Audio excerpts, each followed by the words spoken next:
Hello friends, welcome to my YouTube channel. I am Diwakar Verma and you are watching GS Tales. First March के NSA जो कि news and short analysis session में आप सभी का बहुत बहुत स्वागत है। इसमें मैं द हिंदू और इंडियन एक्सप्रेस के कुछ इंपॉर्टेंट आर्टिकल्स को लेके आता हूँ और उनके जो बारीक बारीक पॉइंट्स हैं उनको भी डिस्कस करता हूँ। ठीक है, बहुत ज़्यादा भूमिका में ना जाते हुए, जो मैं पहले भी बताया है, चलिए शुरू करते हैं from the first article. This is so mature statesmanship. Supreme Court tells governors chief ministers. अभी ये मुद्दा क्या है? सुप्रीम कोर्ट कह रहा है थोड़ा तमीज़ से रहिए दोनों लोग, गवर्नर और चीफ मिनिस्टर, है ना। तो लेकिन क्यों कह रहा है? क्यों कहने वाली कोई नई बात नहीं है। आप महाराष्ट्र में भी देख लीजिए, महाराष्ट्र पॉलिटिकल कंट्रोवर्सी चल रही थी, वहाँ पर भी गवर्नर और सीएम के बीच में लोचा था। ठीक है, उत्तराखंड में देख लीजिए, ये तो है ही है, भगवंत मान सिंह और जो पंजाब के गवर्नर हैं बनवारी लाल पुरोहित जी। ठीक है, कर्नाटक में हुआ। ठीक है, और तो मतलब ऐसा नहीं है कि जहाँ भी अगर सेंट्रल गवर्नमेंट की जो पार्टी है और स्टेट गवर्नमेंट की जो पार्टी, दोनों डिफरेंस हैं, डिफरेंट पार्टीज हैं, तो फिर गवर्नर और सीएम के बीच में टसल चलता रहता है। ठीक है, तो ये मुद्दा और भी इसलिए इम्पोर्टेंट हो जाता है क्योंकि आंध्र प्रदेश के गवर्नर अभी जो कि नए नए बने हैं, जे अब्दुल नासिर, वो सुप्रीम कोर्ट के जस्टिस भी रह चुके हैं सुप्रीम कोर्ट में। ठीक है, बहुत ही हॉट टॉपिक है। वो लद्दाख वाला आपने देखा, वहाँ से मनोज सिन्हा जो हैं वो उनके गवर्नर बने नए नए। तो सर गवर्नर वाला जो मुद्दा है काफ़ी हॉट टॉपिक हो गया इस टाइम, इसलिए इसको कवर करना ज़रूरी है। तो इसमें क्या है ना, एक दूसरे पे ये लोग एलिगेशन लगा रहे हैं। बनवारी लाल पुरोहित जी कह रहे हैं कि नहीं, हम बजट सेशन के लिए अपनी अनुमति नहीं देंगे, और भगवंत मान जी कह रहे हैं सीएम कि हम आपकी अनुमति नहीं चाहते, हम जो पंजाब के 3 करोड़ जनता उनकी अनुमति चाहते हैं, उनकी केयर करते हैं। तो ये जो है ना, इससे ये होता है कि एक दूसरे की डिसरिस्पेक्ट कर रहे हैं। सुप्रीम कोर्ट कह रहा है ऐसा ना करें, सामंजस्य से काम करें ना, घर की बात घर में ही रहने दें, बाहर ना निकालें। तो अब थोड़ा देख लेते हैं मुद्दा, आपको पता चल गया होगा इशू क्या था। गवर्नर के बारे में देख लेते हैं कि कॉन्स्टिट्यूशन में क्या क्या चीज़ें दी हैं जो हमारे एग्जाम पॉइंट ऑफ व्यू से इम्पोर्टेंट है। पार्ट 4 जो होता है, सबसे पहले तो आर्टिकल 153 to 166 ये स्टेट गवर्नमेंट को पूरा जो है वो कंट्रोल कवर करता है। ठीक है, पार्ट 4 कॉन्स्टिट्यूशन का पार्ट 4 जो है वो स्टेट गवर्नमेंट को डील करता है। ठीक है, आर्टिकल 153 गवर्नर्स ऑफ स्टेट। तो अगर क्वेश्चन आता है कि गवर्नर किस आर्टिकल के अंतर्गत है, तो वो है 153। 143 नहीं है गवर्नर और सीएम के बीच में, क्योंकि हमेशा लड़ाई चलती है ना। 143 का कुछ और मतलब होता है, इसलिए 153 हो गया। पता नहीं कहाँ से आता है। Article 154 executive power of the state shall be vested in the governor and exercise by him. मतलब जानते हैं, काम तो सारा स्टेट गवर्नमेंट सीएम और कैबिनेट मिलके ही करते हैं, लेकिन क्या उनके नाम से इशू होता है। जैसे प्रेसिडेंट का होता है ना सेंट्रल लेवल पे, वैसे स्टेट लेवल पर गवर्नर के साथ होता है कि एग्जीक्यूटिव पावर जो होती है उन्हीं के हाथ में होती है। Indian governor is based on Canadian model. ठीक है, अमेरिकन मॉडल पे नहीं बेस्ड है। ये याद करने वाली चीज़ है, बहुत इंपॉर्टेंट है, लेकिन मैं आपको बहुत आसानी से याद करा दूँगा। ठीक है, कनाडा में क्या है? कनाडा में है कि सेंटर को बहुत ज़्यादा पावर दी गई है। ये एक बहुत बेसिक बात है ना। उसी पे जो है ये हमारे गवर्नर जी बेस्ड हैं। लेकिन अमेरिका में क्या होता है, गवर्नर जो होता है ना उसको भी इलेक्ट किया जाता है, डायरेक्टली इलेक्ट किया जाता है। जैसे उनके प्रेसिडेंट इलेक्ट होते हैं, वैसे अलग अलग स्टेट्स के गवर्नर भी इलेक्ट होते हैं। ठीक है, डायरेक्टली। इंडिया में ऐसा नहीं होता है। इंडिया में कहते हैं गवर्नर को क्या फ़ायदा फालतू में इलेक्ट करना, सीएम तो है ही है किसी न किसी पार्टी का रिप्रेजेंटेटिव, और वो नॉमिनेट होता है। अब इनडायरेक्टली भी इसको इलेक्ट नहीं किया जाता गवर्नर को, इंडियन गवर्नर को जो है इलेक्ट नहीं किया जाता इनडायरेक्टली। जैसे कि प्रेसिडेंट होते हैं उनको इनडायरेक्टली तो इलेक्ट तो किया ही जाता है। तो अच्छा, ये भी एक रीज़न है जो सीएम और गवर्नर के बीच में टसल चलता रहता है ना। ये भी एक रीज़न कि वो तो खाली नॉमिनेट होकर आया, और जो सीएम होता है वो अपने चौड़ में रहता है कि हमको जनता ने पसंद किया। जैसे भगवंत मान ने कहा अभी कि हम 3 करोड़ पंजाबियों की परवाह करते हैं। तो ये है, कनाडियन मॉडल पे है। अच्छा, कनाडियन का क्या कनाडा में बहुत ज़्यादा पंजाबी रहते हैं, ठीक है। कनाडा में बहुत ज़्यादा पंजाबी रहते हैं। भगवंत मान भी पंजाबी हैं उसे, और पंजाब के ही सीएम हैं। पंजाब और ये गवर्नर के बीच में मुद्दा चल रहा, तो यहाँ से भी आप याद कर सकते हैं कि जो गवर्नर जो है वो कनेडियन मॉडल पे बेस्ड है। Governor chief executive head of the state ना, जैसे कि chief executive head of the state है, लेकिन इसका एक इम्पॉर्टेंट पॉइंट यहाँ पे याद करने वाली बात ये है कि हेड ऑफ द गवर्नमेंट जो होता है वो सीएम होता है, ठीक है। अपनी कैबिनेट के साथ वो डिस्कस करके गवर्नमेंट चलाता है। तो हेड ऑफ गवर्नमेंट सीएम होता है, चीफ मिनिस्टर।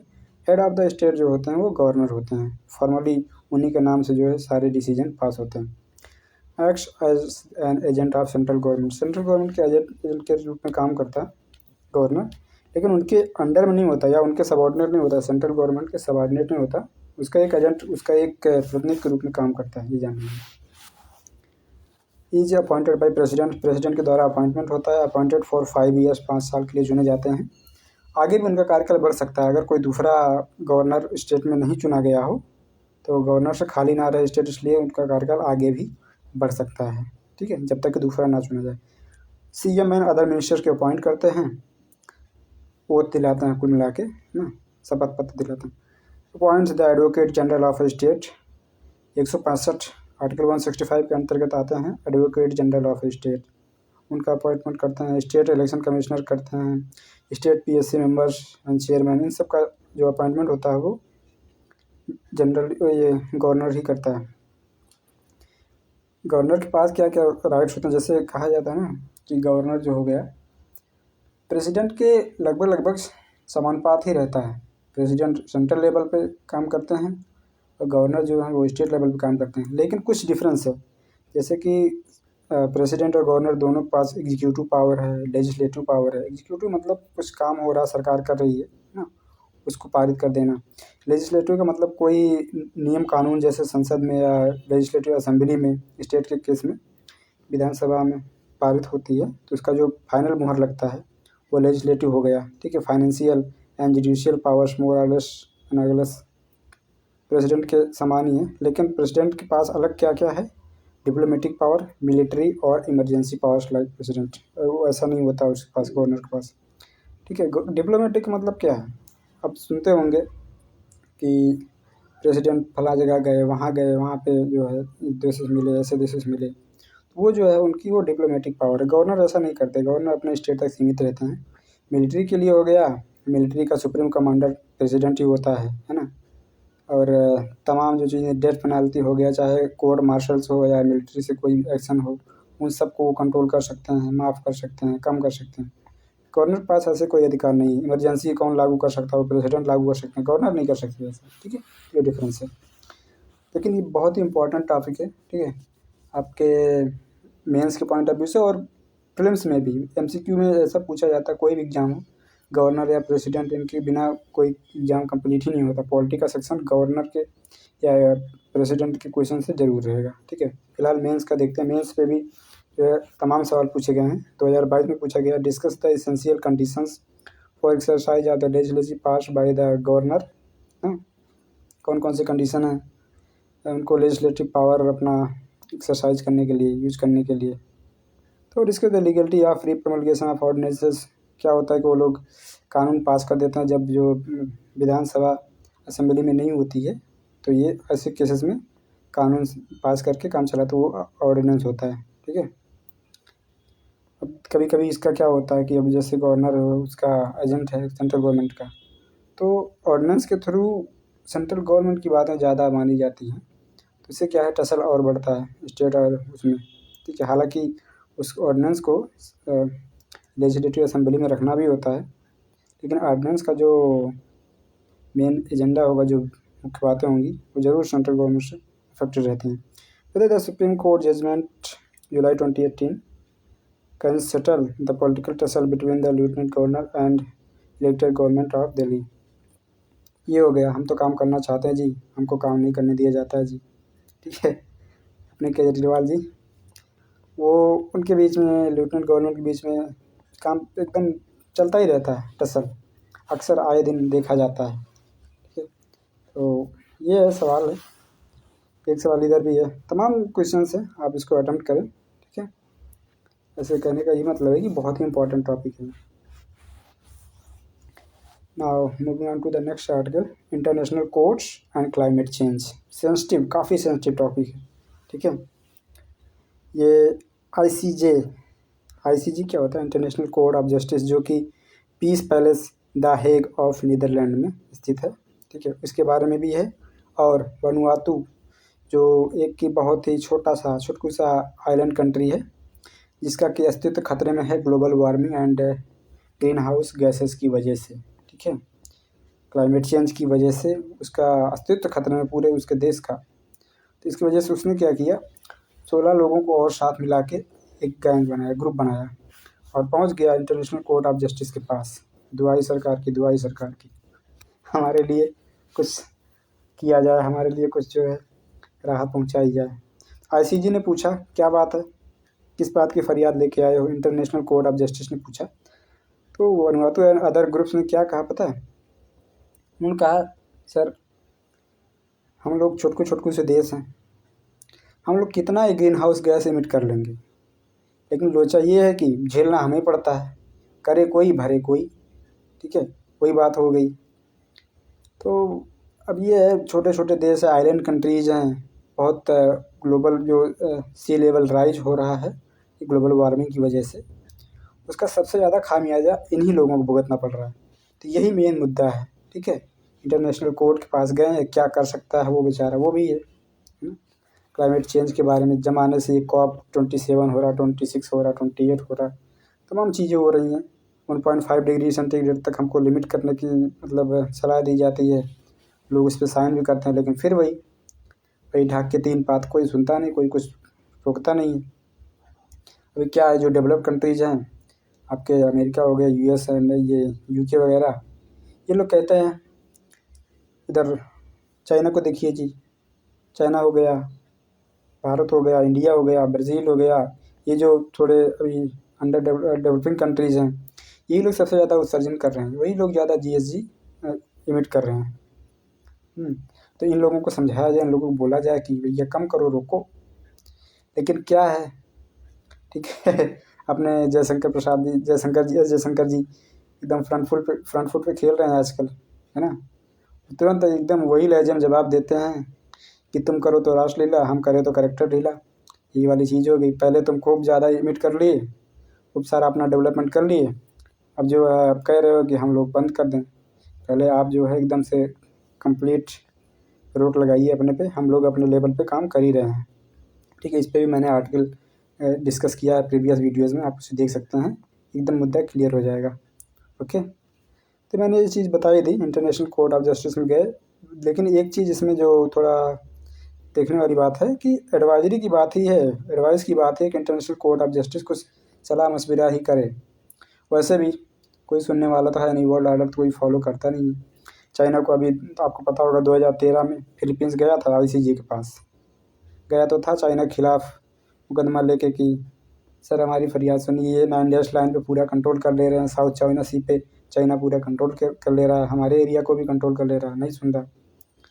बोल दिया था चाइना से, उसने इंटरनेशनल कोर्ट ऑफ जस्टिस ने पता क्या बोला, उसने बोला कि हाँ चाइना को जो है तमीज़ से रहना चाहिए, जो है वर्ल्ड ऑर्डर फॉलो करना चाहिए, और अदर देशों की टेरिटोरियल इंटीग्रिटी एंड सॉवरेनिटी को का रिस्पेक्ट करना चाहिए। चाइना क्या बोला, दत पगलू, नहीं सुन रहा मैं, मेरा ही है सब कुछ।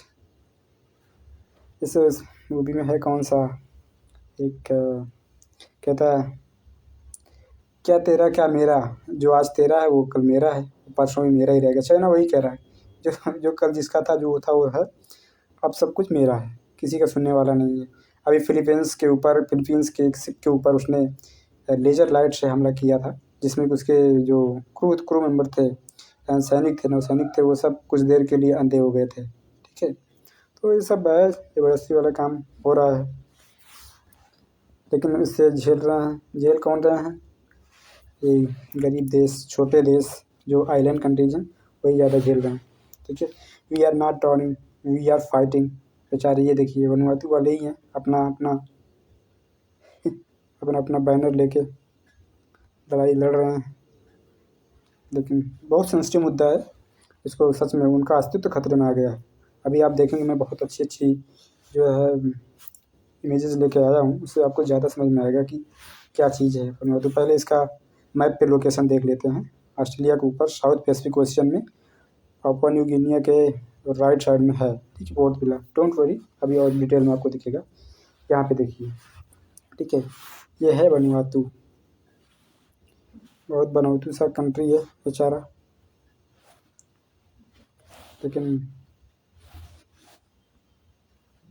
ये ठीक है, इसका इसका अस्तित्व अभी देख रहे ऐसे भी नहीं नज़र आ रहा है ना, मैप में भी वैसे भी नहीं नज़र आ रहा है वो। तो वही वो शिकायत भी कर रहा है कि हम तो वैसे भी नहीं नज़र आते हैं, और आप लोग जो हैं एकदम ग्रीन हाउस पे ग्रीन हाउस उत्सर्जित किए जा रहे हैं, हमारा अस्तित्व खतरे में कर दे रहे हैं। अभी इसको और थोड़ा डिटेल में अगर आप देखें, ये मतलब मेन इससे समझा जा सकता है कि इसको क्या एग्जिस्टेंशियल खतरा कहाँ से है। जो साइड साइड में आप देख रहे हैं किनारे किनारे पे, वो ये वाले एकदम से ऐसे ऐसे जो हैं, ये क्या है ना, ये एकदम पानी के सतह के एकदम ऊपर ही है, ठीक है, पानी के सतह के एकदम ऊपर ही है। जैसे लो एरिया है, लो लाइंग एरिया, तो एकदम पानी में ही हल्का सा भी अगर वो जो ग्लेशियर वहाँ पे पिघल रहा है, थॉयट्स ग्लेशियर अंटार्कटिका का, जिसको डूम्सडे ग्लेशियर भी बोल रहे हैं, वो पिघल रहा है, उससे इनका अस्तित्व जो है बहुत बुरी तरीके से खतरे में आ गया है, ठीक है। तो बेचारों का बहुत ऑब्वियस है कि ये मतलब ऐसे प्रोटेस्ट करें, और सुनना भी चाहिए, सीरियस होना चाहिए सारे कंट्रीज़ को इसके लिए। अभी देखिए कितना ब्यूटीफुल कंट्री है, लेकिन साथ ही साथ आप ये भी देखिए, देखते चलिएगा कि पानी कहाँ तक एकदम सर से ऊपर पहुँचने वाला है इनके ऊपर, है ना। देखिए एकदम पानी से एकदम सटे हुए लगे हुए हैं, तो किनारे किनारे पे ही हल्का सा मान लीजिए आधा मीटर पानी चला जाए पड़ जाए, तो इनका तो जो घर वर है सब जो पानी पानी हो जाएगा। बेचारे कितना ब्यूटीफुल प्लेस है, लेकिन उसका अस्तित्व खतरे में है। इसके लिए जो है सबको सोचना चाहिए। देखिए छोटे छोटे घर, छुटकू छुटकू से घर बना के लोग रह रहे हैं किनारे पे। पानी का अगर जलस्तर बढ़ गया समुद्र का, कुछ कर थोड़े सकते हैं, कुछ नहीं किया जा सकता, समुद्र है वो निकल जाएगा पूरा। देखिए छोटा छोटा सा आइलैंड है उन लोगों का, इसमें रह रहे हैं। ये कितना खूबसूरत सा है बीच में जगह। बेचारे मुश्किल से तो समुद्री लहरें भी नहीं झेल पाते होंगे, परमानेंट अगर पानी बढ़ जाएगा तो क्या करेंगे। तो थोड़ा सीरियस होने की ज़रूरत है, ठीक है। कितना ब्यूटीफुल सा सीन है ये हमको लग रहा है कोई लहर ही है, जिसकी वजह से सी ब्रीज मिल रहा है। ये अगर आप आम के मौसम में जो कि आने वाला है ना, तो इसमें कभी कभी क्या होता है ना, जो हल्की फुल्की बारिश होती है, पानी के छींटे पड़ते हैं और हवा चलती है, तो कितना मस्त लगता है। जो लोग कुछ मेरे फ्रेंड्स ऐसे हैं जो मतलब गए हैं ऐसी जगहों पे, तो वो बताते हैं बहुत एक्साइटेड हो गए। ऑब्वियसली इनका अस्तित्व खतरे में आ जाएगा, तो इतना ब्यूटीफुल सी जगह है। और मालदीव हो गया, मालदीव भी लोग जाते हैं वनुआतू, तो मान लीजिए ट्रिप फिर भी ठीक है, नहीं आपको आइडिया, लेकिन मालदीव का तो आइडिया है ना, मालदीव का भी अस्तित्व खतरे में ही, वो भी डूब जाएगा तो फिर वनुआतू पीपल। हाँ, इंटरनेशनल कोर्ट ऑफ जस्टिस को भी देख लेते हैं, क्योंकि अब तो वो उनसे गुहार लगाने गया है, ठीक है। तो क्या पता इससे सवाल आ जाए आपके पेपर में, वन लाइनर्स और प्रीवियस इसमें MCQ में, ठीक है। इंटरनेशनल कोर्ट ऑफ जस्टिस 1945 में इस्टेब्लिश किया गया था, यूनाइटेड नेशन के चार्टर के अंतर्गत। 1946 से काम करना शुरू किया है, ठीक है। Piece palace in the Hague, Netherlands में ये स्थित है। Piece palace in the Hague, Netherlands. International court of justice को कैसे याद करें कि ये पीस पैलेस में है। बहुत आसान भी है, कंफ्यूजिंग भी हो सकता है। आसान तो ये है कि शांति के लिए, पीस के लिए काम करता है, तो पीस पैलेस में ही रहेगा, ठीक है। लेकिन अब उससे भी ज़्यादा सवाल ये है कि ज़रूरी नहीं कि सवाल में piece palace they, the Hague या नीदरलैंड पूछ सकता है, ठीक है। तो हेग का तो मैं नहीं बताऊँगा। नीदरलैंड का बता देता हूँ, बहुत शांत प्रिय कंट्री है, ठीक है, शांत प्रिय कंट्री है। जो खुद शांत रह सकता है वही शांति ला सकता है, इसीलिए इंटरनेशनल कोर्ट ऑफ जस्टिस को नीदरलैंड में इस्टेब्लिश किया गया है, ठीक है। ये मेरा तरीका है, बाकी जो रीजन हो। अकेला ऐसा प्रिंसिपल ऑर्गन है, 6 प्रिंसिपल ऑर्गन में से पहला ऐसा ऑर्गन है जो कि न्यूयॉर्क में नहीं है, जिसका हेड क्वार्टर ना ये जबकि वहाँ है, ऑब्वियसली यूएसए तो एकदम चालाक चालू कंट्री है, उसमें शांति वांति वाली बात ऊपर ऊपर से होती है, अंदर से नहीं होती। तो वहाँ पर इंटरनेशनल कोर्ट ऑफ जस्टिस को नहीं रहना चाहिए था, इसलिए नहीं भी है। ठीक है। It in accordance with the international law, it provides advisory opinion on legal matters that have been brought to it by recognized United Nations organs and specialized agencies। कुल मिला के कहने का यही मतलब है कि लीगल मैटर पे अपना एडवाइजरी ओपिनियन देता है। जैसे कि अभी वनुआतू गया है तो उसको एडवाइजरी ओपिनियन ही वो देंगे आईसीजे वाले वर्ल्ड को कि सुनो भाई सही बात है, मुद्दा सही है, सीरियस हो जाओ और कुछ एक्शन लो जो कि काम करे। ठीक है। इसमें 193 स्टेट पार्टीज हैं, 193 कंट्रीज हैं जो इसके पार्ट हैं, और इसके करंट प्रेसिडेंट हैं रोनी अब्राहम। इसमें 15 जज होते हैं जो 9 साल के लिए चुने जाते हैं। ठीक है। यूनाइटेड नेशन जनरल असेंबली और यूनाइटेड नेशन सिक्योरिटी काउंसिल ये लोग वोटिंग करते हैं, तो 9 साल के लिए चुने जाते हैं। 15 जजेज होते हैं, और इन 15 जज जो होते हैं अलग अलग कॉन्टिनेंट में कैसे डिवाइड किए गए, इसमें भी मुझे थोड़ा सा भेदभाव लगता है। अभी देखिए, ये 3 फ्रॉम अफ्रीका, अफ्रीका इतना बड़ा कॉन्टिनेंट से 3, 2 from Latin America and the Caribbean. ठीक है, जो ब्राज़ील वगैरह वाला एरिया हो गया उसके आसपास के ऊपर कैरेबियन सी, वहाँ से 2, 3 फ्रॉम एशिया, सबसे बड़ा कॉन्टिनेंट है, सबसे ज़्यादा पॉपुलेशन है लेकिन इससे सिर्फ 3 हैं, 3 जज। 5 from western Europe and other states. Western Europe, पूरा यूरोप ही छोटा सा है, छुटकू छुटकू से देश उसमें बन गए काट पीट के, उसमें से 5। ठीक है। अभी 2 और भी हैं, 2 फ्रॉम ईस्टर्न यूरोप। कुल मिला के यूरोप में जो है 7 लोग आएंगे, 7 जजेस तो यूरोप से ही चुने जाते हैं। ठीक है। तो थोड़ा सा भेदभावपूर्ण डिस्ट्रीब्यूशन है, फिर भी जो है सो है, it is what it is. Okay, let's move on to the next article. ये बड़ा इंटरेस्टिंग आर्टिकल है ना, अभी आपकी आंखें खोलने वाला है। आपको लगेगा कि हाँ, वुमेन को पढ़ाई करा दो, ठीक है, उनको हेल्थ सर्विसेज दे दो, उनको थोड़ा वैसे जागरूक कर दो, एम्पावर कर दो फैमिली लेवल पे, तो आपका काम हो जाएगा। ठीक है, उनको उनका एम्पावरमेंट हो जाएगा। जैसे मैं अभी एग्जांपल के थ्रू बताऊंगा कि, लेकिन ऐसा है नहीं। ठीक है, ये देखिए 2019 और 21 का आंकड़ा है, लगभग 85% जो वुमेन है नागालैंड में ना, वो मतलब उनको वो लिटरेट हैं, पढ़ी लिखी हैं। 5 अंडर द एज ऑफ 5 उन्होंने स्कूल अटेंड किया है। ठीक है, जबकि इंडिया का लिटरेसी रेट 72 है, 72% है, तो 85% ठीक ठाक है। वुमेन की बात है ये। और चाइल्ड मैरिज क्या कहें कि 18 साल से कम की उम्र में खाली 6% नागालैंड की वुमेन ऐसी हैं, सिर्फ ओनली 6% जिनकी 18 साल से कम की उम्र में शादी हुई, जबकि इंडिया में ये 23% है। ठीक है। एनीमिया इंडिया में बहुत ज़्यादा व्यापक है, लगभग 60% के आसपास है, जबकि नागालैंड की वुमेन में ये 29% ही पाया जाता है। 29% वुमेन ही एनीमिक हैं। ठीक है। Over 99% of married women in Nagaland participated in की हाउस होल्ड डिसीजंस, मतलब कि घर में भी इनकी सुनी जाती है, घर के डिसीजंस में। देखिए अपने साइड में नॉर्थ इंडिया में इतना वैसा नहीं है। ठीक है, तो खाली 6% जो है इन्होंने स्पाउजल वायलेंस या डोमेस्टिक वायलेंस फील किया है, जबकि इंडिया में वो लगभग 30% है। ठीक है, 1/5। ये सारी कितनी अच्छी बातें हैं नागालैंड वुमेन की। ठीक है, सोशली एम्पावर्ड बहुत हैं, इससे आप कह सकते हैं बहुत सोशली एम्पावर्ड है। लेकिन पॉलिटिकल पोजीशन देखिए, फिर भी 1964 से 2018 तक 14 असेंबली इलेक्शन हुए। ठीक है, लेकिन एक भी वुमेन एमएलए ये लोग इलेक्ट नहीं कर पाए। कितना मतलब पॉलिटिकल रिप्रेजेंटेशन एकदम जीरो है, लो नहीं कह सकते, जीरो है वो। तो अब ये हुआ कि अब जाके ये देखिए Nagaland get first women MLA, ये दोनों जो लेडीज़ हैं, क्या क्या नाम है इनका देख लेते हैं थोड़ा सा। हेकानी जकालू ये हैं जो माइक में बोल रही हैं, और दूसरा एस क्रूज। ठीक है, तो ये लोग अब जाके, अभी 2023 में जो चुनाव हो रहा, अब जाके वो लोग मतलब 2 एमएलए चुन पाए। तो पॉलिटिकल रिप्रेजेंटेशन कितना लो था इनका। कहने का मतलब है कि हर एक तरफ से, हर एक जगह से आपको जो है उनको उनका रिप्रेजेंटेशन बढ़ाना होगा अगर उन्हें एम्पावर करना है। उसके लिए क्या चाहिए, पॉलिटिकल लेवल पर जो है असेंबली में या पार्लियामेंट में जो है उनको रिप्रेजेंटेशन के लिए रिजर्वेशन देना होगा।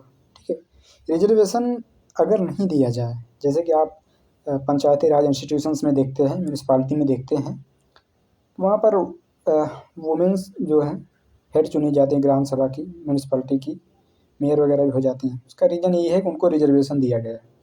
अगर रिजर्वेशन नहीं दिया जाए तो ऐसा नहीं कि वो खुद से उनको चुन लिया जाएगा, बहुत मुश्किल है। वो रिजर्वेशन के चक्कर में चुने जाते हैं। ठीक है, तो बिना रिजर्वेशन के उनका पॉलिटिकल रिप्रेजेंटेशन नहीं हो पाएगा।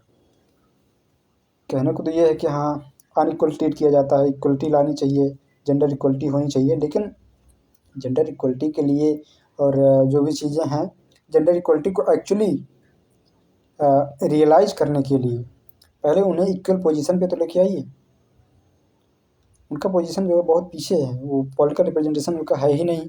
अगर वो रिजर्वेशन ना मिले तो किसी भी जगह ग्राम सभा हो गया या मतलब बड़े लेवल हो गया, स्टेट में हो गया, बहुत मुश्किल है वुमेन का जो है MP MLA बनना। तो इसलिए उनको जो है रिजर्वेशन देना बहुत ज़रूरी है। ठीक है, देखिए बहुत सेंसिटिव टॉपिक है, क्वेश्चन इससे पूछे गए हैं GS 2 में, और GS 1 में तो भरमार है क्वेश्चंस की। ठीक है, सोसाइटी एंड सोशियोलॉजी का भी काफ़ी इंपॉर्टेंट पार्ट है ये, women empowerment. Reservation of seats for the women in the institutions of local self-government has had a limited impact on the patriarchal character of Indian political process। वही जो मैंने कहा कि अगर रिजर्वेशन है तभी उन्हें चुना जाता है, लेकिन इसका मतलब नहीं कि उनको पसंद किया जा रहा है, जानबूझ के चुना गया है, पसंद की वजह से, मजबूरी में चुना गया है। फिर भी प्रधानपति शब्द आपने सुना होगा।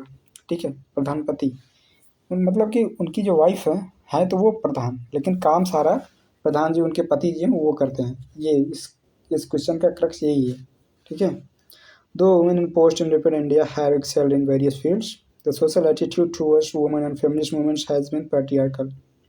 वही चीज़ है। ठीक है, आज़ाद तो हो गए, बहुत फील्ड में हमने जो है काफ़ी पावरफुल लेडीज़ भी देखी, इंदिरा गांधी होंगी आपकी, है ना। अभी तो हमारी जो करंट प्रेसिडेंट हैं द्रौपदी मुर्मू जी, वो हो गई, प्रतिभा पाटिल जी, सारे लोग काफ़ी मतलब काफ़ी आप देख सकते हैं बड़े बड़े लेवल पहुँचे, लेकिन फिर भी पैट्रियार्कल माइंडसेट नहीं गया है, एक्सेप्ट नहीं किया जाता उनको कि हाँ वो भी रूल कर सकें। तो ये सवाल है, आप इसको अटेम्प्ट करें। हम अब चलते हैं दूसरे आर्टिकल की तरफ। ये इसमें आपको सीखने को बहुत मिलने वाला है, बहुत सी चीज़ें आप जानेंगे। तो है तो छोटा सा ही आर्टिकल, ये रसिया यूक्रेन वॉर पे ही बेस्ड है, लेकिन ना इंडिया का मिडिल पाथ क्या होना चाहिए in this new world disorder में। ठीक है, ऑर्डर क्या है, नाटो क्या है, वार्सा ट्रीटी, है ना, US एंड सोवियत यूनियन, ये सब कहाँ कब कैसे संगठित हुए और विघटित हुए, ये सारी चीज़ें आप इस आर्टिकल में देखने वाले हैं। चाइना का क्या इम्पैक्ट है, फिर उसके बाद हमारा जो था नॉन अलाइन मूवमेंट, NAM नाम जिसे बोलते हैं, वो कहाँ गया। आजकल वो बड़ी चर्चा में कि हम नाम में पार्टिसिपेट नहीं कर रहे हैं, प्राइम मिनिस्टर नहीं जा रहे हैं, लेकिन वो सब आप बड़े आराम से देखेंगे अभी क्यों क्या कैसे हो रहा है। ठीक है, चलिए देखते हैं। वाई इन न्यूज़, सबसे बड़ी इंपॉर्टेंट चीज़ है कि भाई ये न्यूज़ में क्यों है। India is consistently registered international pressure. अभी क्या है, रसिया का जो एक्शन है ना, इन्वेजन है यूक्रेन पे, उसके चक्कर में इंडिया पे काफ़ी दबाव है, कहाँ उसके खिलाफ आप वोट करिए UN में ना। लेकिन इंडिया है, इंडिया का भाई ट्रस्टेड फ्रेंड है, तो उसने उसको फिर से मतलब एब्सटेन कर दिया वोटिंग से, वोट नहीं किया, इसलिए ये न्यूज़ में है। New world order, new world order क्या है। पहले कहा जाता था कि अगर आप 1945 के बाद जब वर्ल्ड वॉर 2 हुआ था, उसके बाद से अगर आप देखें तो वर्ल्ड जो है दो पोल में डिवाइड हो गया था, बाईपोलर हो गया था। एक तरफ US लेड जो नाटो था, दूसरी तरफ वार्सा पैक्ट वाले सोवियत यूनियन। ठीक है, लेकिन क्या हुआ फिर कि धीरे धीरे इधर 1991 में जब आया, जब सोवियत यूनियन का डिसइंटीग्रेशन हो गया, तब अकेले USA बचा, तो यूनिपोलर वर्ल्ड हो गया था। ठीक है, रसिया काफ़ी कमज़ोर हो गया था। लेकिन करंटली क्या हो रहा है, चाइना का रैपिड राइज, चाइना का अब हर जगह अस्तित्व आपको समझ में आता दिखता है, टक्कर ले रहा है USA से। ठीक है, किसी की सुन नहीं रहा ज़बरदस्ती, हालांकि उसकी धूर्तबाजी है, नंगाई है, ऐसा नहीं करना चाहिए, लेकिन जो सच्चाई है वो यही है। रसिया ने अभी उस पर मतलब यूक्रेन पे इन्वेजन किया, ठीक है, जो शांति थी पोस्ट कोल्ड वॉर एरा, उसका इक्विलिब्रियम को डिस्टर्ब किया। अब यूएस भी जो अभी देखिए, जब से वो हाँ अफगानिस्तान से चला गया, उसका विड्रॉल हुआ, वहाँ कुछ ज़्यादा कंट्रोल नहीं कर पाया। जो वायलेंस था या जो तालिबान था, उसको कंट्रोल नहीं कर पाया, भाग गया, कह सकते हैं भाग गया थक हार के, जब उसको लगा कि नहीं कुछ हो नहीं पा रहा। तो यूएस की भी एबिलिटी पे अब डाउट हो रहा है। तो अब न्यू वर्ल्ड ऑर्डर सेट हो रहा है, इंडिया खुद बढ़ रहा है, ठीक है, इंडिया भी एक मतलब अपने में एक पावर है। तो अब इस ट्रांजिशन का जो नया वर्ल्ड ऑर्डर बन रहा है, इस ट्रांजिशन का क्या इम्पैक्ट है, देखने वाली बात सबसे ज़्यादा अपने इंडिया के पॉइंट ऑफ व्यू से देखेंगे। जैसे अभी तक यूएसए था, ठीक है, तो यूनिपोलर वर्ल्ड था, अब मल्टीपोलर वर्ल्ड बन रहा है। चाइना हो गया राइज हो रहा है, आप रसिया का अग्रेसन देख रहे हैं, इंडिया का राइज देख रहे हैं, और यूएसए तो फिर भी अभी भी मोस्ट पावरफुल मिलिट्री पावर तो है ही है, ठीक है। तो ऐसे में इंडिया क्या डिसीजन ले, कैसे डिसीजन ले, ये एक बहुत ही अहम सवाल है, ठीक है। तो ये इसका इम्पैक्ट है। कौन कौन से चैलेंजेस न्यू ग्लोबल डिसऑर्डर में, जो कि अभी ऑर्डर डिसाइड नहीं है, इसमें कौन कौन से चैलेंजेस हैं इंडिया के पास, ठीक है। यूएस चाइना एक दूसरे से होड़ में लगे हुए हैं, एशिया में अपना वर्चस्व स्थापित करने के लिए। आप सुनते ही रहते होंगे अक्सर कि इंडो पैसिफिक अब इंडो पैसिफिक होने लगा है, ठीक है। अर्थात इंडिया जो जो यूएसए है, वो इंडिया को भाव दे रहा है, और पैसिफिक और ये इंडियन एशिया कॉन्टिनेंट को लेके वो जो है अपना वर्चस्व फिर से कायम करना चाहता है। लेकिन अब बीच में रोड़ा है चाइना उसको नहीं एक्सेप्ट कर पा रहा। अब ये सी बात है, वो प्रॉपर राइवल है, प्रॉपर अपोजिशन है, तो कैसे एक्सेप्ट कर पाएगा कि हाँ यूएसए का फिर से सुप्रीम बना रहे, ठीक है। Power imbalance between India and China सबको पता है। तो इसकी वजह से इंडिया को मजबूरी में कह सकते हैं कि उसको यूएसए का साथ चाहिए हर हाल में, अकेला नहीं छोड़ सकते, मतलब अलग थलग नहीं रह सकते। जैसे नॉन अलाइन मूवमेंट का जो सिद्धांत था कि किसी के साथ पे नहीं रहेंगे, ना इधर के ना उधर के, ठीक है। ये तो नहीं कह सकते ना घर के ना घाट के, लेकिन हाँ इतना कह सकते हैं ना इधर का ना उधर का। तो किसी के साथ भी नहीं रहेंगे, किसी के अपोज भी नहीं रहेंगे, जो यूनाइटेड नॉन अलाइन मूवमेंट का जो मेन मोटिव था, ठीक है। लेकिन अब ऐसा नहीं है, चाइना एकदम अफरा तफरी मचाई हुई है। अभी आप देख सकते हैं कि वो यहाँ भ्रमण करता रहता है, अपने बे ऑफ बंगाल हो गया या अरेबियन सी हो गया, इन सब जगहों पे। तो इंडिया को कहीं ना कहीं अमेरिकन ब्लॉक का साथ चाहिए ही चाहिए। लेकिन अब इसमें लोचा ये है कि अगर वो यूएस के साथ हो जाता है, ठीक है, यूएस के साथ चलता है, तो उसकी जो सोवरेनिटी है थोड़ी सी कंप्रोमाइज़ होगी, ठीक है। उसके अपने ऑप्शंस लिमिटेड होंगे, रसिया और चाइना दोनों उससे गुस्सा हो जाएंगे और भी ज़्यादा, ठीक है। चाइना को ये प्रोवोक करेगा। तो एक तो इम्बैलेंस है इंडिया चाइना के पावर में, और उसके बाद इंडिया का यहाँ भी डिलेमा है कि अगर वो यूएसए के साथ जाता है तो रसिया और चाइना को प्रोवोक करेगा। इंडिया और चाइना के बीच में बॉर्डर डिस्प्यूट्स हैं, तो इंडिया शांत भी नहीं बैठ सकता। और स्ट्रेटेजिक पार्टनरशिप आप चाइना का देख सकते हैं पाकिस्तान के खिलाफ। पाकिस्तान तो क्या ही कहें, ऐसा पड़ोसी है जो हमें सुख से चैन से रहने नहीं देना चाहता, ठीक है। तो इसलिए इंडिया के पास बहुत डिलेमा वाली सिचुएशन है फ़िलहाल। इस ओर जाए तो कुआं, उस ओर जाए तो खाई, तो कहाँ से किधर हम जाए। तो on all fronts India faces the heat of China's rise, ठीक है। चाइना ही मेन जो है विलन है। इसकी वजह से इंडिया को कुछ ना कुछ स्टेप्स लेने ही पड़ रहे हैं, लेने ही पड़ेंगे, वो चुपचाप नहीं बैठा रह सकता, ठीक है। तालिबान का अलग लोचा है। हम पहले मतलब तालिबान का अब शासन हो गया अफ़गानिस्तान पे यूएसए के आने के बाद, तो उन्हें उससे भी डील करनी रहती है, बैलेंस बना के चलना पड़ता है, ठीक है। लेकिन ये सब तो था ही था, उस पर से रसिया ने उस पर आक्रमण कर दिया यूक्रेन पे। अब सिचुएशन और डाइसी हो गई है, और क्रिटिकल हो गई इंडिया के लिए डिसाइड करना कि क्या करें। अब रसिया उसका ट्रेडिशनल पार्टनर है, ट्रस्टेड फ्रेंड है, तो उसके बहुत ज़्यादा जो है उसका अपोजिशन भी नहीं कर सकता बहुत ओपन होके, ठीक है। और लेकिन अब जो वेस्टर्न कंट्रीज़ हैं, अमेरिका वाले हैं, ये यूएस लेड जो भी नाटो वाली जो भी कंट्रीज़ हैं, वो चाहती हैं कि रसिया पे हैवी सैंक्शन लगाया जाए और इंडिया उसका साथ दे। लेकिन अब इंडिया के पास प्रॉपर प्रेशर आप देख सकते हैं, चाइना का उधर राइज और इंडिया चाइना का पावर बैलेंस, जिससे इंडिया चाइना का बॉर्डर डिस्प्यूट, उसके चक्कर में इंडिया को चाहिए यूएसए का साथ हर हाल में, ठीक है। लेकिन अब यूएसए क्या चाहता है, यूएसए चाहता है कि रसिया पे सैंक्शन लग जाए, और रसिया इंडिया का एकदम ट्रस्टेड फ्रेंड है। तो डिलेमा वाली बहुत तगड़ी कंडीशन है इंडिया के पास, इंडिया बहुत पूरी तरीके से डिलेमा फेस कर रहा है, ठीक है। और अगर रसिया को आइसोलेट किया गया और हम भी उसके अगेंस्ट गए, तो क्या होगा, वो चाइना के पास जाएगा, चाइना के साथ जाएगा, तो फिर जो कि हमारे लिए और भी घातक है, ठीक है। तो हम रसिया जैसा ट्रस्टेड फ्रेंड्स खो नहीं सकते। आज उसकी सिचुएशन ठीक नहीं चल रही है ना, उसके हालात थोड़ा नाजुक हैं। तो ऐसे टाइम पे जो हमारा हमेशा ट्रस्टेड फ्रेंड रहा है, ट्रेडिशनल पार्टनर रहा है, उसका साथ छोड़ेंगे तो ऑब्वियस सी बात है, फिर वो चाइना के साथ ही जाएगा।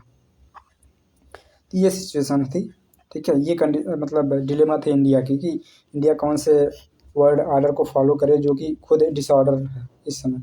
अब नाम की बात आई, नॉन अलाइनमेंट मूवमेंट की बात आई, उसको देख लेते हैं ना। अक्सर इससे क्वेश्चन आते ही रहते हैं। नाम is forum of 120 developing world states, इसमें 120 कंट्रीज हैं जो डेवलपिंग हैं, ठीक है। किसी मतलब फॉर्मली अलाइन तो नहीं है किसी के खिलाफ, किसी के साथ भी नहीं है और किसी के खिलाफ भी नहीं है, ठीक है। दो पावर ब्लॉक जो पहले थे, सोवियत यूनियन का पावर ब्लॉक था, ये 1955 में बना है, ठीक है। 61 में मतलब स्टेबल किया गया, 55 में इस पर एक हुआ ना बांडंग कॉन्फ्रेंस, जो कि इंडोनेशिया में है। वहाँ पे एक कॉन्फ्रेंस हुआ था, तो जहाँ डिसाइड किया गया था नॉन अलाइनमेंट मूवमेंट बनाया जाए, ठीक है। उसके बाद जाके 1961 में बेलग्रेड में जो कि डिसाइड किया कि हाँ इसको इस्टेब्लिश किया जाए, ठीक है। तो 1950 में जब प्रो सोवियत कम्युनिस्ट कंट्रीज़ थी, एक तरफ वार्सा पैक्ट के थ्रू और दूसरी तरफ नाटो के थ्रू जो प्रो अमेरिकन कंपनीज थी, दो पावर ब्लॉक थे।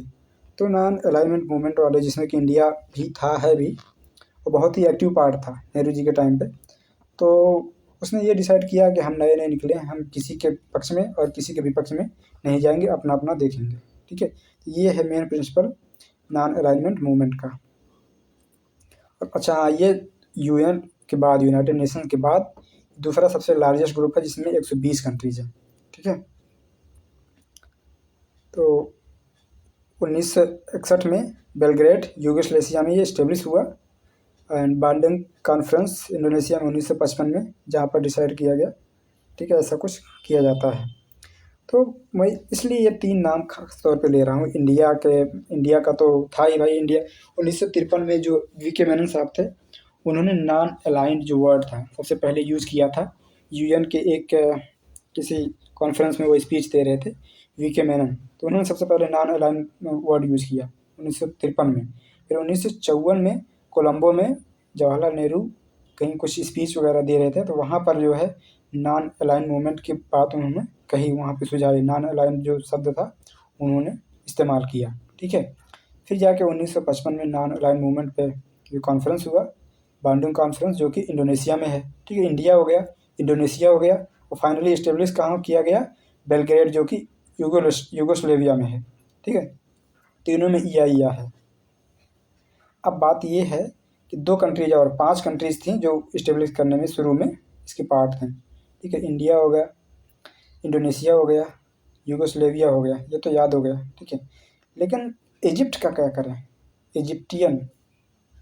इजिप्ट भी इसका पार्ट था। इजिप्ट के प्रेसिडेंट भी उस समय थे उस इनिशिएटिव में, तो मिला के 5 लोग थे, ठीक है। इजिप्ट को आप कैसे भी करके घुसाइए, इजिप्ट के लिए जगह थी 4 लोगों को, 4 कोने बराबर। अब उसमें ज़बरदस्ती करके घाना घुस के और उसको घना कर दिया, ठीक है। घाना उसमें उसका पार्ट बन गया, तो और घना हो गया। जैसे भाई 4 लोगों के लिए स्पेस थी, 5वां चला जाएगा तो और घना नहीं हो जाएगा, तो घाना जाके घना कर दिया। आशा करता हूँ कि आपको अब याद हो गया होगा। हाँ, बस ये याद करने का एक तरीका था और कुछ नहीं। India, Indonesia, Yugoslavia, Egypt and Ghana, ठीक है। ये 5 लोग थे जिन्होंने शुरुआत में मतलब बनाया, नॉन अलाइन मूवमेंट बनाया। पर्पस बता ही दिया कि national independence, sovereignty, territorial integrity, security of non align countries, है ना। मतलब कि नए आज़ाद हुए थे सारे कंट्रीज़, चाहते थे कि उनका जो इंडिपेंडेंस है उसको इंश्योर किया जाए, उसको रिकॉग्नाइज़ किया जाए। सोवरेनिटी, टेरिटोरियल इंटीग्रिटी, किसी के मतलब ज़मीन पर कोई ज़बरदस्ती आक्रमण ना करे, कब्जा ना करे। और सोवरेनिटी का मतलब होता है कि आप खुद का डिसीजन खुद लेने के लिए सक्षम रहें। जैसे आप कह सकते हैं करंटली पाकिस्तान की जो सोवरेनिटी है कहीं ना कहीं काफ़ी हद तक कंप्रोमाइज़ है। जो युगल मुस्लिम्स हैं जो चाइना में हैं, ठीक है, उन पर जितनी भी प्रताड़ना हो रही है, लेकिन पाकिस्तान कुछ कह नहीं पा रहा। बहुत ज़्यादा मुस्लिमों का हिमायती बनता है वो, और उनके लिए कुछ कह नहीं पा रहा, बल्कि चाइना का ही साथ दे रहा। ठीक है, तो क्या है इसका मतलब? ये है कि उसकी जो सोवरेनिटी है वो कहीं ना कहीं कंप्रोमाइज़ है। ठीक है, ये सारी चीज़ें इनकी रिस्पेक्ट होनी चाहिए, territorial integrity, independence, security of non aligned countries की। किस लिए? उनका जो स्ट्रगल था against imperialism, colonialism, neo-colonialism, racism and all forms of foreign aggression, occupation, domination। कहने का मतलब ये है, ठीक है, इंपीरियलिज्म का क्या मतलब होता है कि भाई फॉर्मल और इनफॉर्मल वे में आप दूसरी कंट्रीज़ पे शासन करो, वहाँ पे रह के नहीं, ठीक है, वहाँ पे रहो या ना रहो, लेकिन आपका इतना ज़्यादा प्रभाव रहे, ठीक है, कि उसको लूट लो। अब कॉलोनियलिज्म होता है वही, कॉलोनियलिज्म मतलब वही जो चीज़ आप इंपीरियलिज्म में करते हो जाके वहाँ रह के करो। ठीक है, डिफरेंस यही है। जैसे कि इंडिया के साथ जो हुआ था, इंडिया ब्रिटेन की कॉलोनी थी, ठीक है, लेकिन जो फ्रांस का जो इफ़ेक्ट था अफ्रीका पे, वो इम्पेरियलिस्ट इफ़ेक्ट था।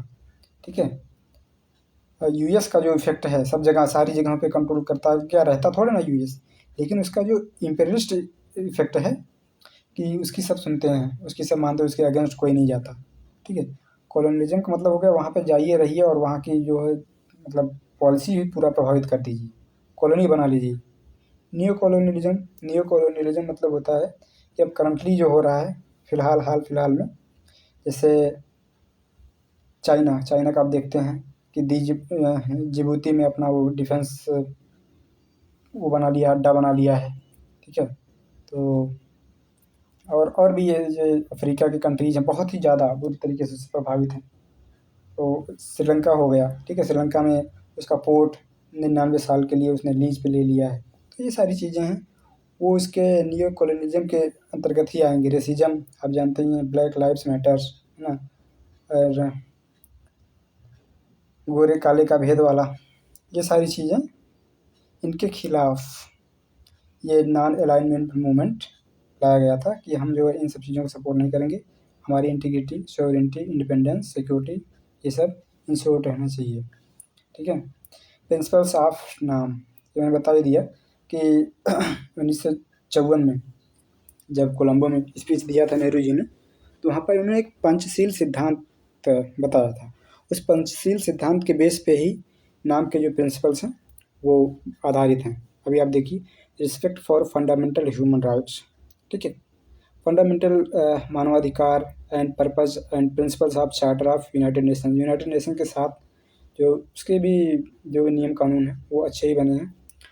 वो उस बेस पे इसका नाम का प्रिंसिपल है। Respect for sovereignty and territorial integrity बता ही दिया। चाइना बहुत ये बुरी तरीके से पाकिस्तान को प्रभावित करता, उसका आप ये कह सकते हैं टेरिटोरियल इंटीग्रिटी भी नहीं है।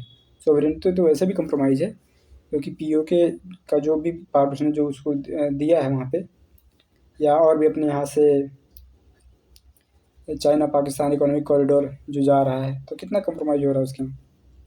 Recognition of the movement for national independence, ठीक है, ये अपने यहाँ चल रहा था ना कि अंग्रेज़ों भारत छोड़ो, ऐसा कुछ और भी अगर किसी कंट्रीज में चले जो अपनी आज़ादी के लिए जो मूवमेंट चल रहे हैं उसको पहचान दिया जाए, उसके सम्मान किया जाए।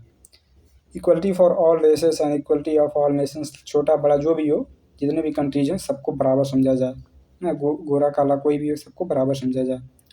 अब्सटेंशन फ्रॉम इंटरवेंशन और interference in the internal affairs of another country, मतलब कि वही है टेरिटोरियल सोवरेनिटी को, इंटीग्रिटी एंड सोवरेनिटी को दूसरे शब्द में कहा गया है कि कोई किसी के इंटरनल मैटर में इंटरफेयर ना करे।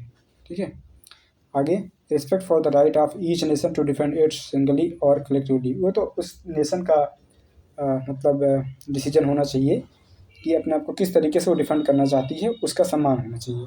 ठीक है, कोई ऐसा एक्ट या एग्रेशन का थ्रेट ना हो कि हम किसी की टेरिटोरियल इंटीग्रिटी या उसकी पॉलिटिकल इंडिपेंडेंस के खिलाफ कोई थ्रेट या ऐसा एक्ट करें, ऐसा उनसे बचना है। सेटलमेंट ऑफ और international dispute by peaceful means, जो भी वैश्विक स्तर के मुद्दे हैं, जो भी विवाद हैं, उसको शांतिपूर्ण तरीके से यूनाइटेड नेशन के चार्टर के हिसाब से सेटल कर लेना है। ठीक है, जैसे कि अभी ICJ वाला जो मुद्दा था, ठीक है, ये जो वनुआतू गया है या फिलीपींस जब वहाँ पे गया था, तो कहने का तो मतलब यही है कि शांतिपूर्ण तरीके से सुलझा लिया जाए। लेकिन अब क्या है, ज़बरदस्ती नंगा खुदा से बड़ा वाली चीज़ वही है कि कुछ लोग हैं जो मानते नहीं। चाइना हो गया, नॉर्थ कोरिया हो गया, सुनता ही नहीं, दुखता रहता। Promotion of mutual interest and cooperation, ठीक है, कोऑपरेशन करना है, म्यूचुअल इंटरेस्ट को प्रमोट करना है, लेकिन अगेंस्ट नहीं जाना, किसी के साथ नहीं लग जाना कि हाँ चलो हम चलते हैं तुम्हारे साथ ताकि तुम उससे लड़ सको या ऐसा कुछ। Respect for justice and international obligation, न्याय का सम्मान हो और इंटरनेशनल जो भी वर्ल्ड ऑर्डर हो उसको फॉलो किया जाए। ठीक है, questions. The long sustained image of India as leader of the operation and marginalised nations has disappeared on account of its newfound role in the emerging global order। ठीक है, वही जो मैं बार बार वर्ल्ड ऑर्डर, ग्लोबल ऑर्डर की बात कर रहा हूँ। कह रहा है कि इंडिया अब ऑपरेस्ट मार्जिनलाइज नेशन के रूप में तो नहीं रह गया है, लेकिन अब उसका नया रोल, जो नए नए ग्लोबल इमर्जिंग ग्लोबल ऑर्डर में उसका नया रोल किस तरीके से होगा, ठीक है, उसके बारे में आप एलाबोरेट करिए। ये सवाल बहुत अच्छा सवाल है, अब इसको अटेम्प्ट जरूर करें। अगला आर्टिकल छोटा सा है लेकिन सेंसिटिव है, बहुत सेंसिटिव है। इसमें क्या हुआ है, ठीक है, कि regulating online sale of drugs in India. इसमें all India organisation of chemist and druggist, druggist मतलब वो वाले ड्रग नहीं जो चरस गांजा वाले होते एक एक मतलब ऑर्गेनाइजेशन है, all India organisation of chemist and druggist, जो दवाएं बेचते हैं, दवाएं बनाते हैं, उनका। ठीक है, उन्होंने कहा है कि ये जो ऑनलाइन सेल ऑफ ड्रग्स है ना, जैसे फार्मेजी करके हो गया या टाटा का 1NM हो गया, अभी अपोलो का एक ऐड आता है, आप देखते ही रहते हैं। ये सारी चीज़ें जो हैं, ई फार्मेसीज को बैन कर दिया जाए। अगर आप नहीं करते हैं ऐसा तो हम प्रोटेस्ट करेंगे। All India organisation of chemist and druggist ने ऐसा कहा। ठीक है, उससे भी ज़्यादा सेंसिटिव बात ये है कि जो हमारे हेल्थ मिनिस्टर जी हैं, उन्होंने कहीं ना कहीं उनके साथ एग्री करते नज़र आए हैं। ठीक है, लेकिन अभी देख लेते हैं क्या क्या बेनिफिट्स हैं इससे। ऑनलाइन जो डिलीवरी है दवाओं की, कह तो रहे हैं, लेकिन क्या क्या इसके क्या मतलब इसको बैन किया जा सकता है और नहीं किया जा सकता, तो क्या इशू है उसमें, क्या मनसुख मांडविया जी ने कंसिडर किया, तो इसमें थोड़ा देखते। पहले ये देख लेते हैं benefits of online sale of drugs. ठीक है, कंज्यूमर गेट्स मल्टीपल ऑप्शन, आप बार्गेनिंग का आपको मौका मिलता है, इससे नहीं तो उससे मंगाइए, उससे नहीं फ्लिपकार्ट अमेजन हो, जैसे आप देखते हैं कि कौन सा सामान कहाँ सस्ता है या कैसा है, अच्छा है, क्वालिटी का है, तो आपके पास मौका मिलता है। ठीक है, ये काफ़ी अच्छी चीज़ है, बेटर प्राइस मिलती है और क्वालिटी बेहतर मिलती है। आप घर बैठे अपना जो ऑर्डर कर सकते हैं, आपका एफर्ट और टाइम बचता है। ठीक है, इमेंसली हेल्पफुल ड्यूरिंग कोविड के दौरान, तो आपने देखा ही बाहर जाना मना था, लेकिन फिर भी दवाएं तो चाहिए ही चाहिए, तो ऑनलाइन मिल जाए तो और भी अच्छी बात है।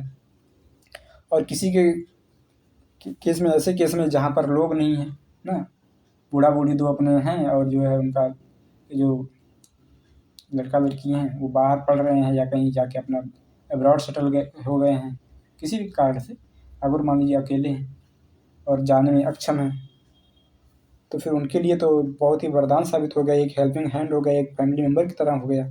क्या ऑर्डर कर दिए, जो है आराम से पहुँच गया, दिन हो या रात, सुबह शाम, कभी भी आप ऑर्डर करिए और आराम से मिल जाता है। तो ये कितना फ़ायदेमंद चीज़ है, कैसे इसको बैन किया जा सकता है। लेकिन उनका भी ऑल इंडिया ऑर्गेनाइजेशन जब केमिस्ट एंड ड्रगिस्ट जो उनका भी एक बात तो मानना पड़ेगा कि उनके बिजनेस को इसने बहुत बुरी तरीके से अफेक्ट किया। ठीक है, लगभग 12 लाख लोग हैं उस फील्ड में। ठीक है, तो उनका जो एम्प्लॉयमेंट है वो भी अफेक्ट हो रहा है, तो कहीं ना कहीं सुनना चाहिए। दूसरी चीज़ है कि करप्शन भी इसमें है, जेनरिक के नाम पे कुछ भी दे दिया जाता है, तो वो सारी चीज़ें कंसर्न्स तो हैं, लेकिन फिर भी एक ब्लैंकेट बैन लगा देना ये उचित तो किसी हिसाब से नहीं है, और आज के टाइम पे ये हो भी नहीं पाएगा। मुझे लगता है अगर ब्लैंकेट बैन लग जाता इस बेस पे कि उन्होंने प्रोटेस्ट करने की धमकी दी, तो अदर जनता भी उसके अगेंस्ट में धमकी देने लगेगी, प्रोटेस्ट करने लगेगी, नहीं हमारे लिए इतने फ़ायदे का चीज़ था। तो ये चीज़ थी।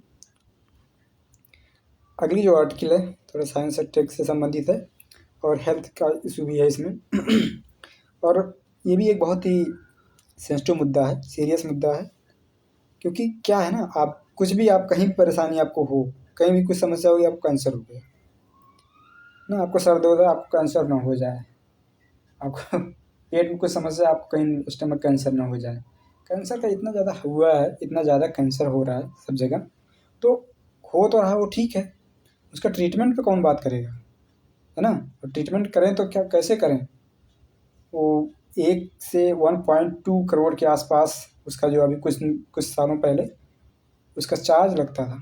ये किसी की मतलब इतना आसान तो है नहीं, सबके बस की बात तो है नहीं, करोड़ रुपये सबके पास होगा तो उसका ट्रीटमेंट कैसे होगा, ठीक है। अर्थात cheap and easy access of cancer treating facilities and जो इंस्ट्रूमेंट्स हैं उनकी अवेलेबिलिटी इंश्योर करनी पड़ेगी, ठीक है। अब वहाँ पे आता है प्रोटॉन बीम थेरेपी।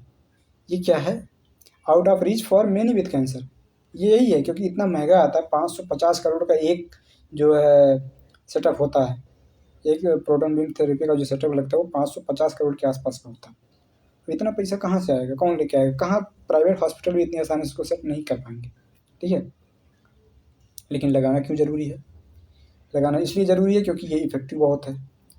इसके पहले का वो पारंपरिक तरीका क्या है कि रेडिएशन के थ्रू जो कैंसर वाली सेल्स हैं उनको किल किया जाए, ठीक है। उस रेडिएशन में एक्सरेज होती हैं। अब एक्सरेज क्या करती हैं, ज़रूरी नहीं है कि वो खाली कैंसर के सेल्स को किल नहीं करेंगी, वो जो हेल्दी टिश्यू होते हैं उसको भी किल कर देती हैं, ठीक है। तो फ़ायदे के साथ साथ नुकसान भी, नफ़ा नुकसान दोनों एक साथ हो रहा है। तो कुछ ऐसा इफेक्टिव होना चाहिए, कैंसर इतना ज़्यादा हो रहा है तो कुछ ऐसा सिस्टम होना चाहिए जो बहुत इफेक्टिव है, और वो वहाँ पे आता है प्रोटॉन बीम थेरेपी, ठीक है। प्रोटॉन बीम थेरेपी क्या है, बहुत ज़्यादा डायरेक्टेड है, बहुत ज़्यादा कंट्रोल है। तो जहाँ जो जिस सेल पे आप अटैक करना चाहते हैं, जिसे किल करना चाहते हैं, उसी को किल कर सकते हैं, ठीक है। तमाम और भी फ़ायदे हैं इसके, हम अगली स्लाइड्स में उसको डिस्कस करेंगे। देखते हैं, ये देखिए एक खूबसूरत सा इमेज इसका, इसमें कितना एकदम जैसे कि लग रहा है किसी पानी में तैरती हुई कौन सी मछली होती, शार्क नहीं कर सकते हैं, शार्क ही होती है ऐसे ही थोड़ा सा, उसके कुछ और भी होता है। तो ये सब लोग जो है, ये आप देख सकते हैं, ये प्रोटॉन बीम थेरेपी का एक छोटा सा पार्ट है, ठीक है। अभी देखेंगे क्या डिफरेंस है। मैंने बता ही दिया मोस्टली कि जो एक्सरे वाले होते हैं ना, एक्सरे रेडिएशन के थ्रू जो ट्रीटमेंट होता है उसमें फोटॉन होता है, वो क्या होता है कि आपके हेल्दी टिश्यूज़ को भी अफेक्ट कर देता है। लेकिन जो प्रोटॉन बीम थेरेपी है ये वहीं टारगेटेड अटैक करती है, तो जिस वजह से जो कैंसर सेल हैं उन्हें किल किया जा सकता है। अच्छा, इसको जो है इसका मतलब लगभग 100 से 125 मीटर की पाइप के थ्रू आप अलग-अलग रूम्स में पहुँचा भी सकते हैं इतना डिस्टेंस तक। तो एक्सेसिबिलिटी इसकी ईज़ी पड़ जाती है ना? और इफ़ेक्टिव बहुत ही ज़्यादा है। लेकिन इसका चार्ज इतना ज़्यादा है कि कहीं अवेलेबल नहीं हो पाता है। तो ये लोचा है। Far from the reach of the common people, जो अभी हेडलाइन में था वो ये था, ठीक है। Cancer patients in India face twin challenges, वही ट्विन चैलेंजेस कि एक तो ज़्यादा फैसिलिटी नहीं है, ठीक है, और इसका बहुत ढेर सारा खर्चा है। हालांकि पिछले कुछ समय में ये जो है कम हुआ है, 5 से 30 लाख के आसपास के बीच में हो गया, लेकिन फिर भी 5 से 30 लाख बहुत है। अभी इंडिया मतलब ये वेस्टर्न कंट्रीज़ में कम होता होगा इतना, लेकिन इंडिया में 5 से 30 लाख सबकी बस की बात नहीं है। इतने में तो सब गरीब ही गरीब है। 8 लाख तो सरकार ने ईडब्ल्यूएस का कोटा रखा है, समझ रहे हैं। तो जो ये सब लोग गरीब हैं, तो कहाँ से बेचारे कर पाएंगे। लेकिन यही है कि ये इतना सॉलिड अल्टरनेटिव है कि इसकी अवेलेबिलिटी इंश्योर करनी चाहिए ना। Treating solid tumours specially forehead and neck cancers, इन सबको ट्रीट करता है। एक प्राइवेट हॉस्पिटल अपोलो हॉस्पिटल है जो चेन्नई में इसका जो चेन्नई में जो ब्रांच है वहाँ पर लगा हुआ है ना, प्रोटॉन बीम थेरेपी। उसने लगभग 9 लोगों के केसेस को जो है कैंसर का इलाज किया है, जिसमें से 47% तो ब्रेन ट्यूमर वाले थे। वाह, मतलब ये एक अच्छा सा लगता है कि हाँ इफ़ेक्टिव है काफ़ी ये technology. Unlike radiation which uses X ray, PPT uses for protons to tackle cancer. ये सब डिफरेंस मैंने आपको बता ही दिया, ठीक है। तो चलते हैं अगली आर्टिकल की तरफ। ये है a thumbs down for the adopt a heritage scheme. ठीक है, एडॉप्ट अ हेरिटेज स्कीम ये एक ऐसी स्कीम है जो 2017 में ही आई थी। ठीक है, 2017 में आई थी। Ministry of tourism, ministry of culture and archaeological survey of India के कोलैबोरेशन से रोल आउट की गई थी। लेकिन क्या हुआ, बहुत ज़्यादा सक्सेसफुल नहीं हुई। आप जल्दी सुनते नहीं होंगे एडॉप्ट हेरिटेज स्कीम, अभी इसीलिए आया ही है मुद्दे में, इसी लाइमलाइट में इसीलिए आया है कि कहाँ गया, क्यों सक्सेसफुल नहीं। अभी ये स्लाइड मैंने इसीलिए लिया है। Ministry of tourism government of India, ministry of culture government of India, archaeological survey of India, इन तीनों के कोलैबोरेशन से एडॉप्ट अ हेरिटेज स्कीम लाई गई थी। ठीक है, अभी ये न्यूज़ में है तो आपके लिए सवाल बन सकता है इससे प्रीलिम्स में या किसी भी एग्जाम में। तो मुद्दा ये है कि ये फेल क्यों हुआ, ठीक है, सक्सेस क्यों नहीं हुआ। ठीक है, उसको हम अपने आने वाले स्लाइड्स में डिस्कस करेंगे। Preserving the past for the future, sustainable development की बात हो रही है ना। आप मंदिर घूमने जाते हैं, पुराने पुरातात्विक मंदिर है ना, या हो गया कोई किला हो गया, ताजमहल हो गया, या जो है ऐसे कोई खंडहर जैसे कि अपना वैदिक काल के हो, या और भी जितने भी पुराने मोनूमेंट्स हेरिटेज हैं, है ना, उन सबको प्रोटेक्ट करने का जो जिम्मा है वो एएसआई के पास है। वो प्रिजर्व करती है, उनकी मतलब देखभाल करती है कि उसको अफेक्ट ना किया जाए। जैसे कि अभी आप देखते हैं ताजमहल था, ताजमहल जो है उसको उस पर पीलापन आ रहा था। ठीक है, तो उसको भाई वर्ल्ड धरोहर है, वो वर्ल्ड के सातों वंडर्स में से एक गिना जाता है। तो उसकी केयर की गई, मेंटेनेंस की गई, थोड़ा पीलापन उसका कम किया गया है। तो इसलिए हेरिटेज को अडॉप्ट करना ज़रूरी तो है, लेकिन फिर भी ये सक्सेसफुल क्यों नहीं रहा। स्कीम तो मैंने बता दी। ठीक है, 2017 में आया था, culture tourism and archaeological survey of India के द्वारा की कोलैबोरेशन से बना था। इसमें क्या था कि जो प्राइवेट सेक्टर है वो स्टेट ओन्ड आर्कियोलॉजिकल साइट्स को और मॉन्यूमेंट्स को अडॉप्ट करे। ठीक है, और वहाँ पर जो है देखभाल करे, उसकी अपना बिजनेस भी सेट करे। और ऐसे जो बिजनेस हैं, ऐसे जो कॉर्पोरेट सेक्टर्स हैं, उनको मॉन्यूमेंट मित्र कहा गया। ठीक है, Indian heritage sites are present by archaeological survey of India.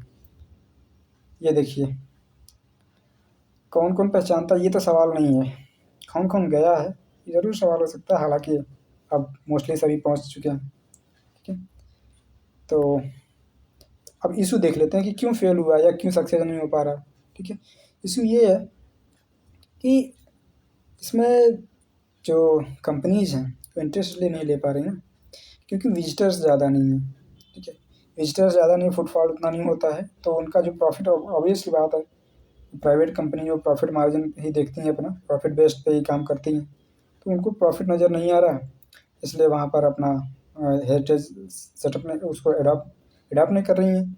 Deal तो कर रही हैं पर उसमें जो है अपना डेवलपमेंट इंफ्रास्ट्रक्चर नहीं कर रही हैं, इंफ्रास्ट्रक्चर सेट नहीं कर रही हैं, तो जिसकी वजह से और भी वो अट्रैक्टिव नहीं हो पा रहा है उतना। ठीक है, लेकिन कुछ और उसके साइड इफ़ेक्ट्स क्या क्या हैं कि जैसे अगर मान लीजिए कहीं कहीं ये अगर मतलब उसको टेक ओवर करती हैं मोनूमेंट्स को, हेरिटेज को, तो वहाँ पर जो लोकल जॉब्स हैं उसको हैम्पर करेंगी। बहुत ही ऑब्वियस है, क्योंकि प्रोफेशनलिज्म वो फॉलो करेंगी। जो लोकल ठेले वाले हैं, है ना, या रेहड़ी वाले हैं, या और भी ढाबा छोटे मोटे वाले, वो लोग तो उनका उनका जॉब जो है बहुत अफेक्ट होगा। ये लोग जाएंगे, प्रॉपर बिजनेस करेंगे, बढ़िया होटल, टेंट वगैरह सब लगाएंगे, और रोड वगैरह भी सब डेवलप करेंगे, उसका मेंटेनेंस करेंगे। तो ऑब्वियस सी बात है कि जो लोकल पॉपुलेशन है उसकी जॉब हैम्पर होगी। और आपको पता है कि इससे बहुत लोगों की रोजी रोटी चलती है। ऐसे कहीं एक कोई मंदिर हो जाए, या कोई ऐसी कोई भी कहीं कोई एक हेरिटेज साइट हो जाए, आप देखिए बहुत मतलब ऐसे लोकल के लोग होते हैं जिनका रोजी रोटी चलता है उससे। लेकिन फिर वही कोई ऐसा बड़ा जो कारपोरेट है वो टेक ओवर कर ले, तो फिर वो बहुत मतलब बुरी तरीके से अफेक्ट भी हो जाता है उनकी डेली लाइफ भी।